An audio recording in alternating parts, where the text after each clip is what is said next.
আজ আমরা কথা বলবো পৃথিবীর অদ্ভুত কিছু মাকড়সাকে নিয়ে, যার সম্পর্কে আপনি আগে না কোথাও শুনেছেন আর না কোথাও দেখেছেন, কিন্তু তবুও সেটা আমাদের পৃথিবীর মাঝেই আছে। এগুলো এতটাই অদ্ভুত যে এগুলোর উপর বিশ্বাস করাটাও অনেক কঠিন, যেমন ঘর বানানো মাকড়সা কিংবা লাফাতে লাফাতে জীবন দিয়ে দেওয়া মাকড়সা। এ পর্যন্ত প্রায় 46,000 প্রজাতির মাকড়সার সন্ধান পাওয়া গেছে।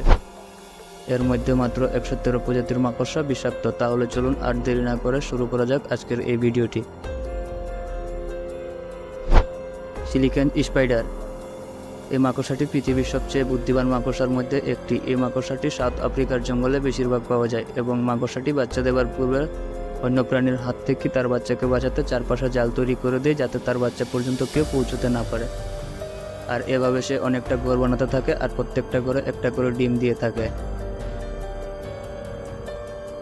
নিজের বাচ্চাদের বাঁচাতে এরকম পদ্ধতি সম্পর্কিত অন্য কোনো প্রাণী ব্যবহার করে না। Flick spider. এই মাকড়সাটি বাতাসে ডিগবাজি দিয়ে থাকে শিকারীর হাত থেকে বাঁচার জন্য। এই মাকড়সাটি তার শরীরের সবটুকু শক্তি ব্যবহার করে ডিগবাজি বা লাফালাফি করতে গিয়ে বেশিরভাগ সময় তার মৃত্যু হয়ে থাকে। Mirror spider. এই মাকড়সাটি বেশিরভাগ অস্ট্রেলিয়ায় পাওয়া যায়। এই মাকড়সাটিকে দেখলে আপনার মনে হবে যেন এর শরীরে ছোট ছোট আয়না অথবা গ্লাসের টুকরো লাগানো আছে, এবং এই মাকড়সা তার এই অদ্ভুত শরীরের কারণে শিকারীকে সহজেই ধোঁকা দিয়ে থাকে। তার এই অদ্ভুত শরীরের কারণে শিকার এবং শিকারী কেউ তাকে সহজে দেখতে পায় না। এই মাকড়সাটি এই কাজের কারণে তার শরীরের রং সহজেই পরিবর্তন করতে পারে এবং তার এক কামড়ে যে কোনো প্রাণী সহজে 1 সেকেন্ডের ভিতরে মৃত্যু হতে পারে। গলিত বার্ডিয়াটার স্পাইডার।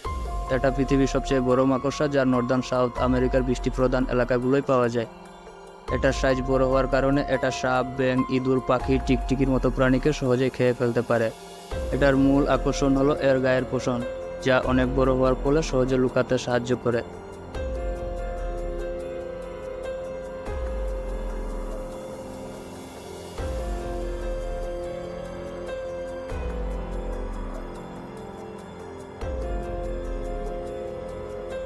আর যখনই কোনো প্রাণী তার সামনে দিয়ে যাতায়াত করে, তখনই এটা তাকে তার শিকার বানিয়ে নেয়।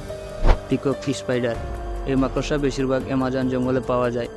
আপনি জেনে অবাক হয়ে যাবেন যে এই মাকড়সাগুলি পুরুষ মাকড়সাগুলিকে নিজের প্রতি আকর্ষিত করার জন্য তাদের মাঝে ডান্সের প্রতিযোগিতা করে। এইসব মাকড়সাগুলির কালার আলাদা আলাদা হয়ে থাকে।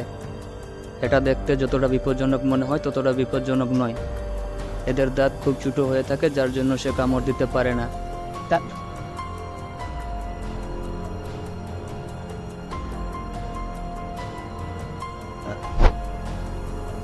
Trapdoor spider. এটা মাকড়সা পরিবারের সবথেকে লম্বা মাকড়সা, যা এখনো পৃথিবীতে জীবিত আছে। এটা মাটির নিচে তার ঘর তৈরি করে থাকে বসবাস করার জন্য।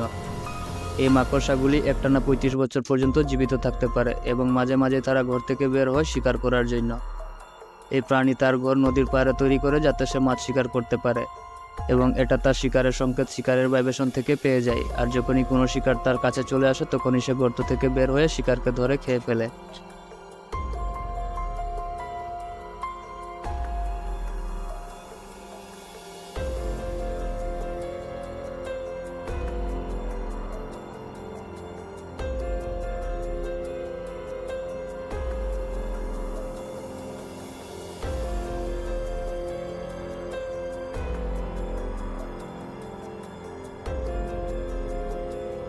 আজকের ভিডিওটি এই পর্যন্ত। পরবর্তী ভিডিও আসার আগ পর্যন্ত সবাই ভালো থাকুন, সুস্থ থাকুন এবং অন্ধ চ্যানেলটিকে সাবস্ক্রাইব করে পাশেই থাকুন যদি আপনি এরকম ভিডিও পছন্দ করেন।